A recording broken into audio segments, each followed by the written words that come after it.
तुम इन 3 लड़कों के केस में कहां उलझ गए? हो सकता है इन बच्चों का केस महज इत्तेफाक ही हो। इत्तेफाक नहीं है सर। ये कड़ियां भले ही अलग अलग नजर आ रही हो, लेकिन अगर गौर से देखें तो ये सब एक ही जंजीर की कड़ियां हैं, जिसमें एक न एक दिन जीवनलाल टंडन, रसिकनाथ और गुंडा स्वामी की कलाइयां फंसेंगी। ये इत्तेफाक नहीं है सर, इत्तेफाक नहीं है।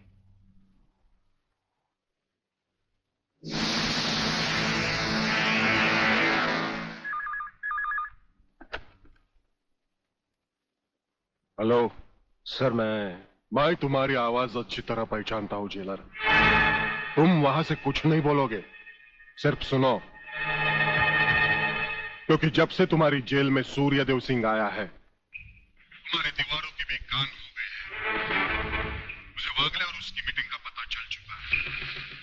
वो 3 लौंडों के केस की सीढ़ी बनाकर मुझ तक पहुंचे, उसके पहले उसकी सीढ़ी के हर डंडे को काटकर फेंक दूंगा मैं।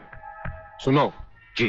मुन्ना और उसके खतरनाक खूनी साथियों को आज रात को पुलिस की वर्दी में जेल से बाहर निकाल दो और उनको समझा दो पुलिस स्टेशन जाकर उन तीनों लड़कों का बिल आत्महत्या के नाम पर फाड़ दें।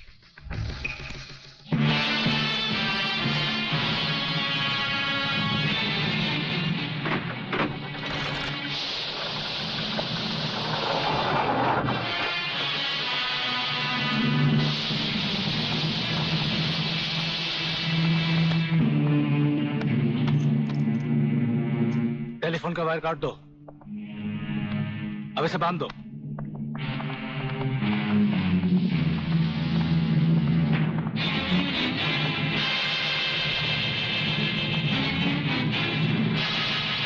डरो मत, तुम्हारी जमानत हो चुकी है, हम लोग तुम्हें रिहा करने आए हैं।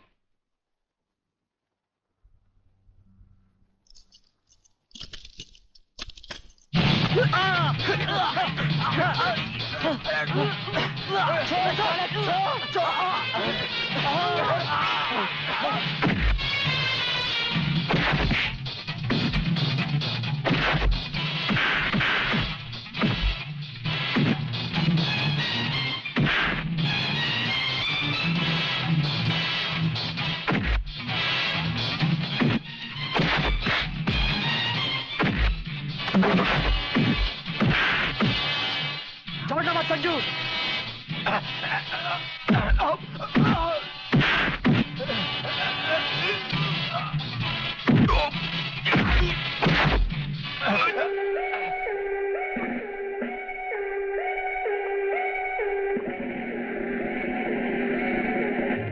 क्या बकते हो? किसने बताया तुम्हें?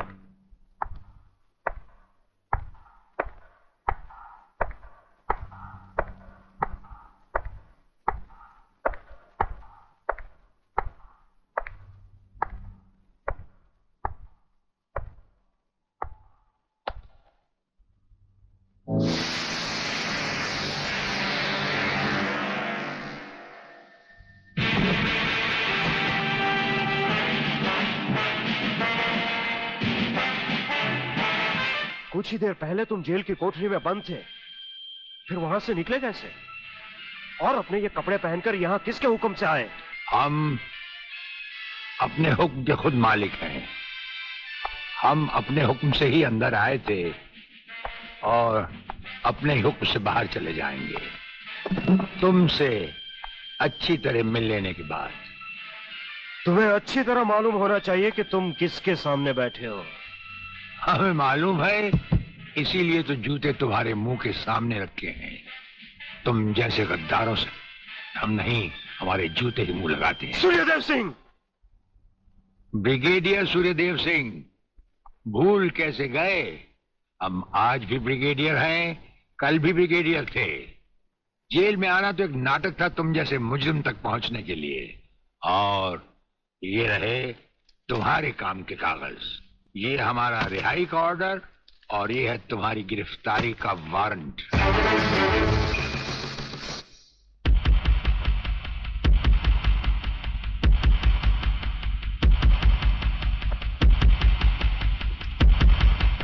याद करो वो दिन जब तुमने ये वर्दी पहनने से पहले एक कसम खाई थी, याद करो। हम कसम खाते हैं कि हम पूरी ईमानदारी और वफादारी से देश और कानून की रक्षा करेंगे।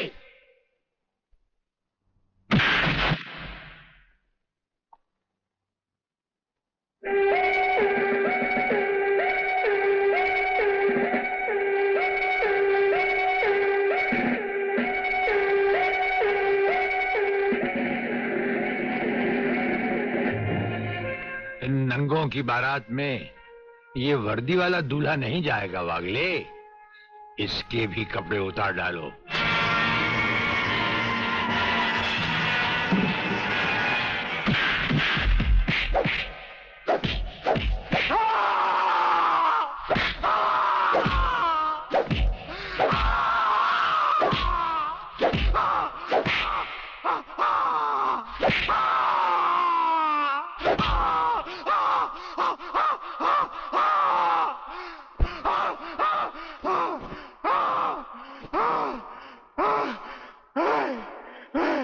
सच कह रहा हूं, मैं बेकसूर हूं। प्रलयनाथ के बारे में मैं कुछ नहीं जानता। बेहोश होने से पहले 3 बार, होश में आने के बाद 3 बार तेरा इसी तरह इलाज करता रहूंगा।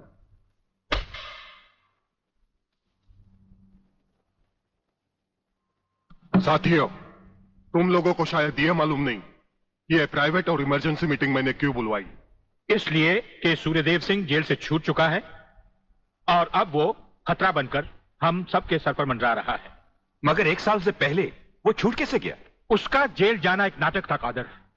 उसने जेलर और हमारे 4 खूंखार कातिलों को गिरफ्तार करके किसी ऐसी जगह छुपा दिया है कि जिसके बारे में पुलिस डिपार्टमेंट को तो क्या, मुझे भी मालूम नहीं। जीवनलाल, मेरे 4-5 आदमियों को गिरफ्तार करके अगर वो मुझ तक पहुंचने का ख्वाब देख रहा है तो उसका ये ख्वाब मैं कभी भी पूरा नहीं होने दूंगा।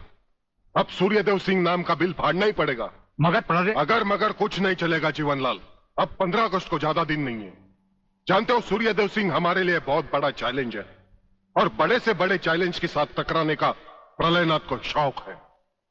तुम तुम्हारी मिनिस्ट्री संभालो, सूर्यदेव सिंह को आज से मैं संभालूंगा।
ड्राइवर, गाड़ी को फौरन किसी गटर के ढक्कन पर खड़ा करो।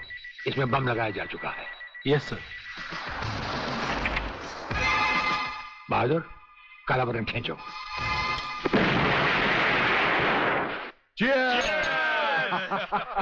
पियो, आज जी भर कर पी लो।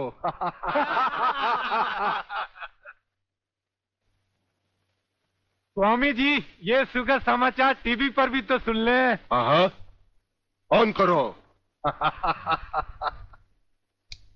आज सदन के दोनों पक्षों ने इस हत्याकांड की तीव्र आलोचना की। इस हत्याकांड के षड्यंत्र के बारे में हमारी विशेष संवाददाता मोना अलवी की एक रिपोर्ट। आज दोपहर ब्रिगेडियर सूर्यदेव सिंह अपने विशेष दस्ते के साथ भोजन के लिए रवाना हुए। अचानक उन्हें अपनी कार में सिग्नल सुनाई दिया, जो कार में बॉम्ब रखे जाने का संकेत देता है। सूर्यदेव सिंह ने अपनी गाड़ी एक गटर के ढक्कन पर रुकवाई और अपने विशेष दस्ते के ब्लैक कमांडो से ये काला बटन खींचने को कहा।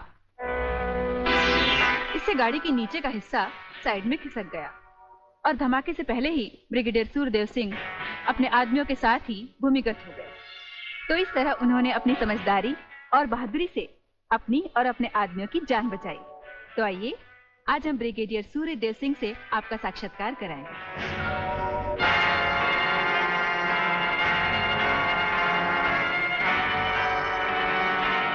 ब्रिगेडियर साहब, क्या आप हमें बताएंगे कि इस साजिश में किसका हाथ है?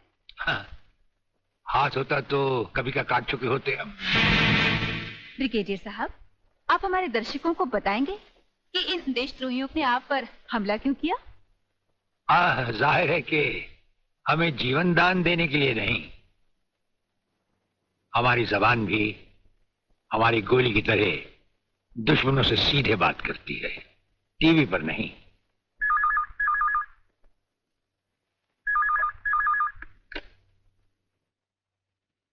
हेलो। ज्यादा आंखें फाड़ कर हमारा इंटरव्यू देखोगे तो जल्दी अंधे हो जाओगे।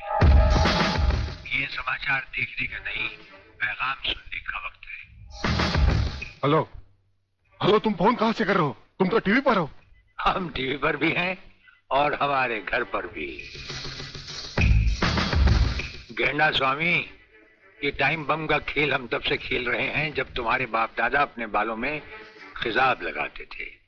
याद रखना, तुमने सिर्फ एक टाइम बम फिट किया था जो हमारा बाल भी बैंका ना कर सका, मगर हमने तुम्हारी मौत के लिए इतने बम तैयार कर रखे हैं जो तुम्हें तो क्या, तुम्हारे पालतू कुत्तों को भी बचने का टाइम नहीं देंगे। ब्रिगेडियर साहब, क्या आप उन देशद्रोहियों को कोई पैगाम देना चाहेंगे? पैगाम? हमारा पैगाम तो उन तक पहुंच चुका है। हम आपको यकीन दिलाते हैं कि हमें जिंदा देखकर वो अपनी टीवी तोड़ डालेंगे। अबे साले! सर, ये क्या है?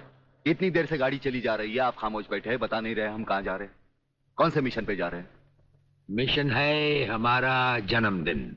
अरे, हमारी राजपूताना रेजिमेंट हमसे बहुत प्यार करती है वागले, और वहां के कुछ जूनियर और सीनियर अफसर मिलकर हमारे जन्मदिन को बड़े शौक से मनाते हैं।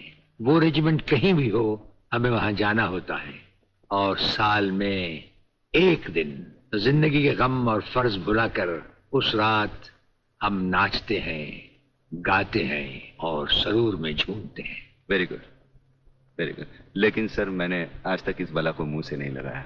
हाँ वागले, लेकिन आज हमारे साथ पहली बार तुम इस बला को मुंह से लगाओगे और चूमोगे भी, और फिर हमारे साथ गाओगे, नाचोगे। सर, नाचने गाने की बात तो ठीक है, लेकिन कहीं मैं पी के लुढ़क गया तो? अरे वागले, ये कंधे किस लिए हैं?